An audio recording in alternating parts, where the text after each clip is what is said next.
Es que no se puede usted imaginar lo que estaba pasando, porque resulta que le han dado un golpe de estado a Alfonso II el Casto. Misterio de misterios. Sabemos que reinando Alfonso II, alguien en Asturias da un golpe de estado, y lo llamaríamos así, se adueña de la capital y el rey queda recluido en el monasterio de Ablaña, cerca de Mieres. Es un episodio fascinante. ¿Qué pasó? ¿Quién dio el golpe? ¿Por qué? ¿Cuánto duró el encierro de Alfonso? ¿Qué fue del conspirador? Son preguntas interesantísimas, pero por desgracia nadie ha podido nunca contestarlas. La crónica no nos dice ni una palabra más, ni siquiera el nombre del traidor. Solo nos dice esto. En el 11º año de su reinado, Alfonso fue expulsado del reino por un tirano y recluido en el monasterio de Ablaña. De allí fue liberado por Teudano y otros fieles y finalmente restituido al trono de Oviedo. Y punto, nada más sabemos. Así que aquí al historiador no le queda más remedio que convertirse en Sherlock Holmes.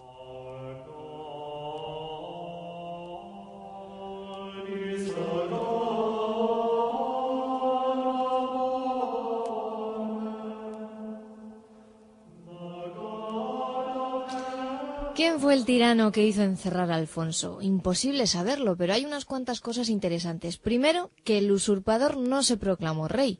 Después, que nada indica que el golpe provocara una guerra civil. Por otro lado, ya es significativo que la crónica omita su nombre. Si no se proclamó rey, es porque aceptaba de hecho la legitimidad de Alfonso o porque no aspiraba a la corona. Y si no hubo una guerra interna, es porque el usurpador, después de todo, alguna autoridad propia debía representar. Estos datos apuntan en una dirección concreta, algún magnate de la corte apoyado por un sector de peso dentro del reino. Ya hemos visto antes en nuestro ciclo astúrico otras maniobras del mismo género. El propio Alfonso en su juventud sufrió una de ellas, acordémonos.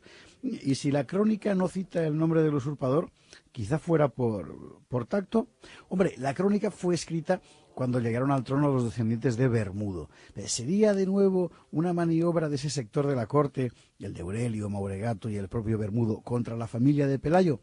A lo mejor por eso la crónica omite su nombre, para no despertar malos recuerdos. Misterio. Otro misterio. ¿Y por qué dieron un golpe contra Alfonso? Hagamos la pregunta elemental. ¿Cui prodest? Es decir, ¿quién sacaba provecho de la maniobra? La política de Alfonso II el Casto se estaba señalando por tres cosas, todas ellas muy relacionadas entre sí. Una, la consolidación del reino como heredero de la legitimidad hispanogoda. 2, el acercamiento a Carlomagno, al imperio carolingio. 3, la guerra decidida contra el Emirato de Córdoba. En consecuencia, ¿quiénes podían estar interesados en acabar con Alfonso? Pues en primer lugar los que concebían el reino de Asturias no como heredero de la Toledo-Goda, sino como un reino distinto y, por tanto, ajeno a la obligación de combatir a Córdoba a todo trance. En segundo lugar, los enemigos de que Asturias se acercaran a Carlomagno, quizá por temor a perder su independencia. Por último, estaba interesado en acabar con Alfonso, el emir de Córdoba, naturalmente. O sea que si reconstruimos los datos, el mapa nos queda más o menos así. El golpe contra Alfonso, este golpe tan misterioso del que tan poca cosa sabemos, lo habría ejecutado un sector de la corte vinculado a las viejas familias de magnates, un sector cansado de guerrear contra el Islam, que miraba con recelo el acercamiento a Carlomagno y que tal vez prefería una relación más templada con el emirato. No hay que descartar que el propio emir, Alacán, que había intentado inútilmente acabar con Alfonso por las armas, auspiciara ahora de algún modo la maniobra.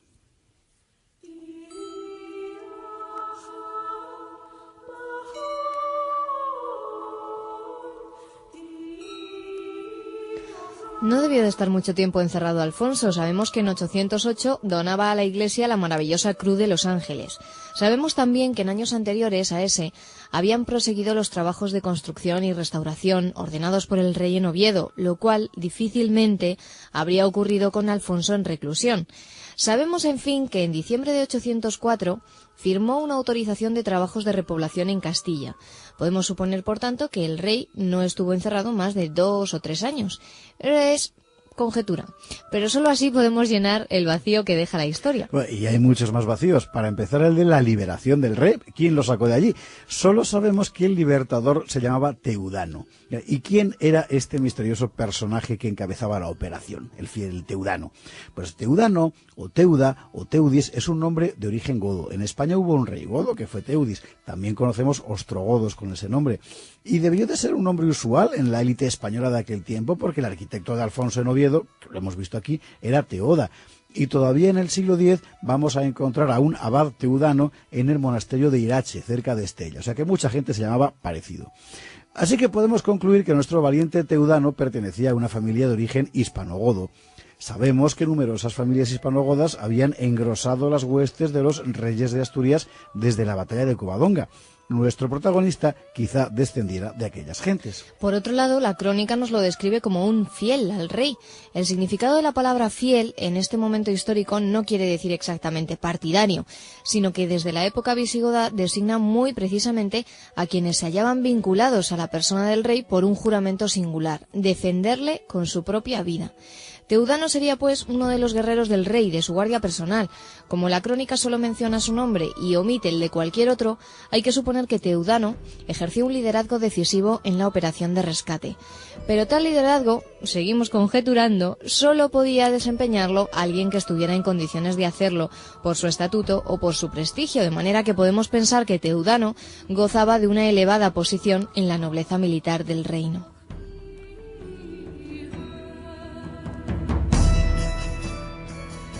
De manera que en algún momento una comitiva armada se presenta en el monasterio de Ablaña para rescatar a Alfonso.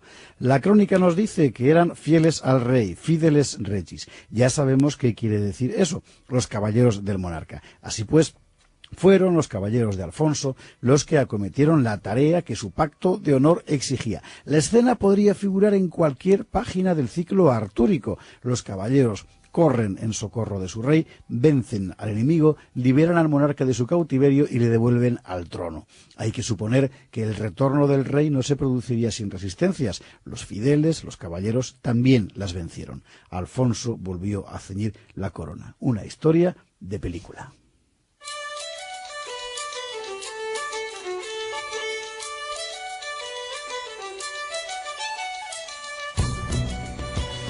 ¿Y cómo sería Teudano? ¿Cuál podría ser su aspecto? Tenemos una imagen, hay una hermosa ilustración miniada del códice del obispo Pelayo, donde podemos ver a Alfonso con corona pero arrodillado y tras él, en pie, destacado, a un caballero provisto de espada y alto escudo. A un lado, la Virgen, al otro, San Miguel, y sobre ellos, Jesús y la corte celestial. Dicen que seguramente esa figura del guerrero fiel detrás del rey corresponde a Teudano. Lo vemos sereno, en reposo, pero con la espada al hombro, un tipo delgado y recio, sin barba, de cabellos castaños. Su escudo de fondo azul está adornado con motivos geométricos de inspiración claramente germánica. Las representaciones fisionómicas de esta época no se someten a las exigencias de fidelidad del retrato. Por otra parte, el códice fue pintado muchos años después de estos sucesos, o sea que tal vez Teudano no fuera delgado y sin barba, sino barbudo y pequeño, pero en todo caso es la única imagen que tenemos. Otros personajes de este tramo de nuestra historia aparecen una única vez y desaparecen sin dejar rastro. Pensemos, por ejemplo, en el bravo Gadaxara que veíamos el otro día. Bueno, pero de Teudano sí tenemos alguna noticia posterior. En 812, Alfonso realiza una donación a la Catedral Ovetense de El Salvador. Entre los que firman como testigos se cuenta un tal Teuda que probablemente es nuestro hombre. ¿Podía ser otro Teuda? ¿El arquitecto, por ejemplo? Sánchez Albornoz pensaba que no, que este Teuda que firma ahí es el nuestro. El propio Alfonso explicaba que aquella donación era acción de gracias por su liberación del cautiverio, así que nada más lógico que llamar como testigo al hombre que le había liberado. Y así decía el rey Alfonso.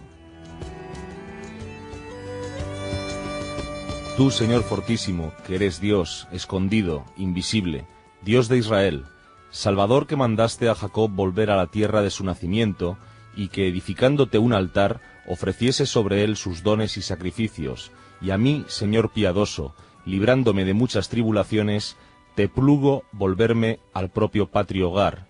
Señor, acepta este don como te fueron aceptos los dones de dicho Jacob, siervo suyo.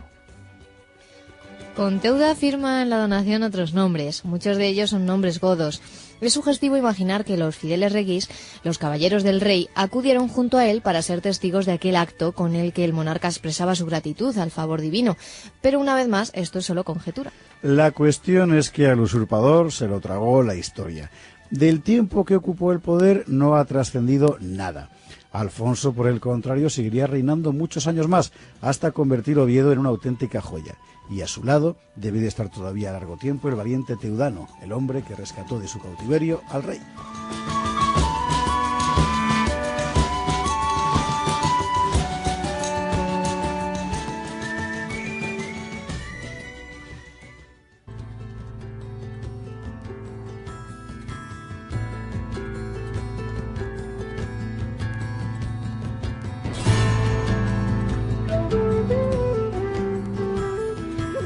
Es que no se puede usted imaginar lo que estaba pasando, porque resulta que le han dado un golpe de estado a Alfonso II el Casto. Misterio de misterios. Sabemos que reinando Alfonso II, alguien en Asturias da un golpe de estado, y lo llamaríamos así, se adueña de la capital y el rey queda recluido en el monasterio de Ablaña, cerca de Mieres. Es un episodio fascinante. ¿Qué pasó? ¿Quién dio el golpe? ¿Por qué? ¿Cuánto duró el encierro de Alfonso? ¿Qué fue del conspirador? Son preguntas interesantísimas, pero por desgracia nadie ha podido nunca contestarlas. La crónica no nos dice ni una palabra más, ni siquiera el nombre del traidor. Solo nos dice esto. En el 11º año de su reinado, Alfonso fue expulsado del reino por un tirano y recluido en el monasterio de Ablaña. De allí fue liberado por Teudano y otros fieles y finalmente restituido al trono de Oviedo. Y punto, nada más sabemos. Así que aquí al historiador no le queda más remedio que convertirse en Sherlock Holmes.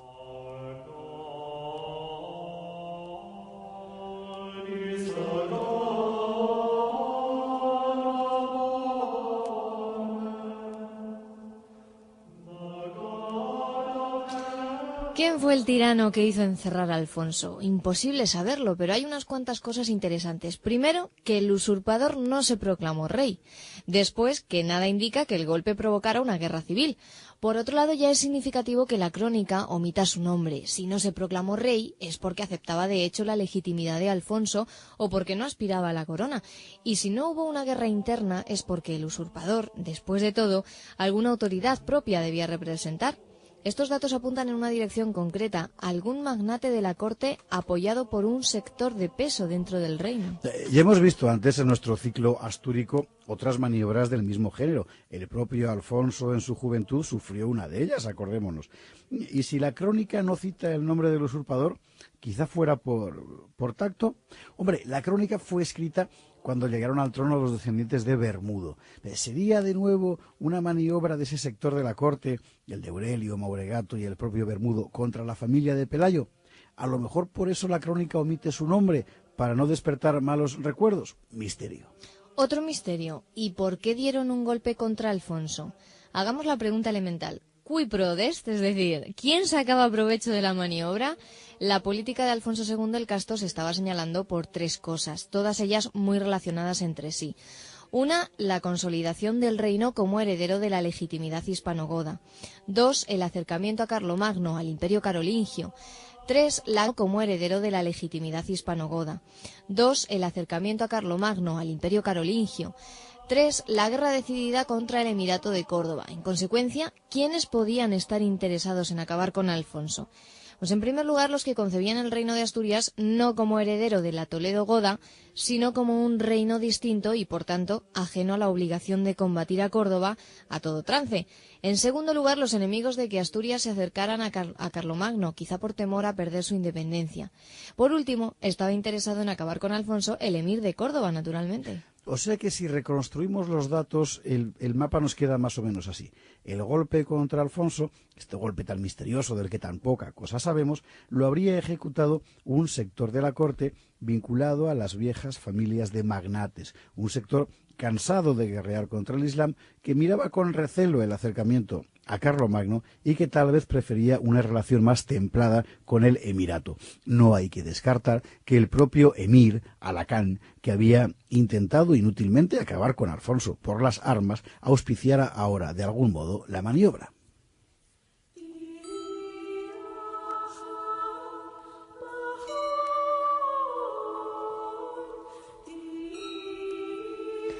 No debió de estar mucho tiempo encerrado Alfonso. Sabemos que en 808 donaba a la Iglesia la maravillosa Cruz de los Ángeles. Sabemos también que en años anteriores a ese habían proseguido los trabajos de construcción y restauración ordenados por el rey en Oviedo, lo cual difícilmente habría ocurrido con Alfonso en reclusión. Sabemos, en fin, que en diciembre de 804 firmó una autorización de trabajos de repoblación en Castilla. Podemos suponer, por tanto, que el rey no estuvo encerrado más de 2 o 3 años. Es conjetura, pero solo así podemos llenar el vacío que deja la historia. Bueno, y hay muchos más vacíos. Para empezar, el de la liberación del rey. ¿Quién lo sacó de allí? Solo sabemos que el libertador se llamaba Teudano. ¿Y quién era este misterioso personaje que encabezaba la operación, el fiel Teudano? Pues Teudano, o Teuda, o Teudis, es un nombre de origen godo. En España hubo un rey godo que fue Teudis. También conocemos ostrogodos con ese nombre. Y debió de ser un nombre usual en la élite española de aquel tiempo, porque el arquitecto de Alfonso en Oviedo, que lo hemos visto aquí, era Teoda. Y todavía en el siglo X vamos a encontrar a un abad teudano en el monasterio de Irache, cerca de Estella. O sea que mucha gente se llamaba parecido.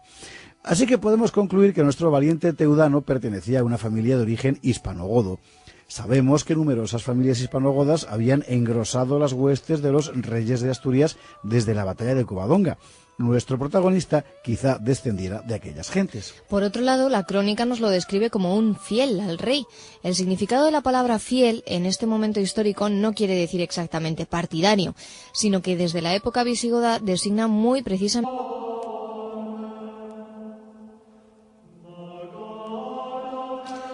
¿Quién fue el tirano que hizo encerrar a Alfonso? Imposible saberlo, pero hay unas cuantas cosas interesantes. Primero, que el usurpador no se proclamó rey. Después, que nada indica que el golpe provocara una guerra civil.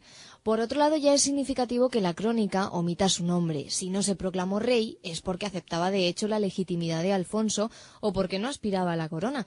Y si no hubo una guerra interna, es porque el usurpador, después de todo, alguna autoridad propia debía representar. Estos datos apuntan en una dirección concreta, algún magnate de la corte apoyado por un sector de peso dentro del reino. Ya hemos visto antes en nuestro ciclo astúrico otras maniobras del mismo género. El propio Alfonso en su juventud sufrió una de ellas, acordémonos. Y si la crónica no cita el nombre del usurpador, quizá fuera por tacto. Hombre, la crónica fue escrita cuando llegaron al trono los descendientes de Bermudo. ¿Sería de nuevo una maniobra de ese sector de la corte, el de Aurelio, Mauregato y el propio Bermudo, contra la familia de Pelayo? A lo mejor por eso la crónica omite su nombre, para no despertar malos recuerdos. Misterio. Otro misterio. ¿Y por qué dieron un golpe contra Alfonso? Hagamos la pregunta elemental. ¿Cui prodest? Es decir, ¿quién sacaba provecho de la maniobra? La política de Alfonso II el Casto se estaba señalando por 3 cosas, todas ellas muy relacionadas entre sí. Una, la consolidación del reino como heredero de la legitimidad hispanogoda.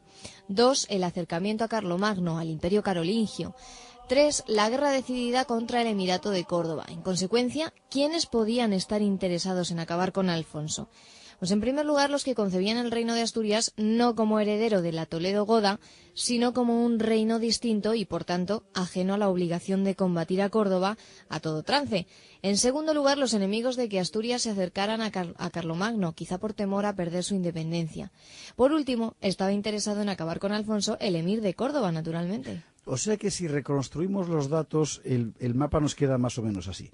El golpe contra Alfonso, este golpe tan misterioso del que tan poca cosa sabemos, lo habría ejecutado un sector de la corte vinculado a las viejas familias de magnates, un sector cansado de guerrear contra el Islam, que miraba con recelo el acercamiento a Carlomagno y que tal vez prefería una relación más templada con el emirato. No hay que descartar que el propio emir, Alacán, que había intentado inútilmente acabar con Alfonso por las armas, auspiciara ahora de algún modo la maniobra.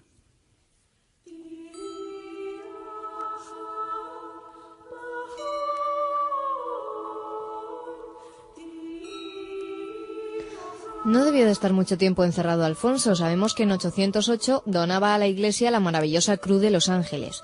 Sabemos también que en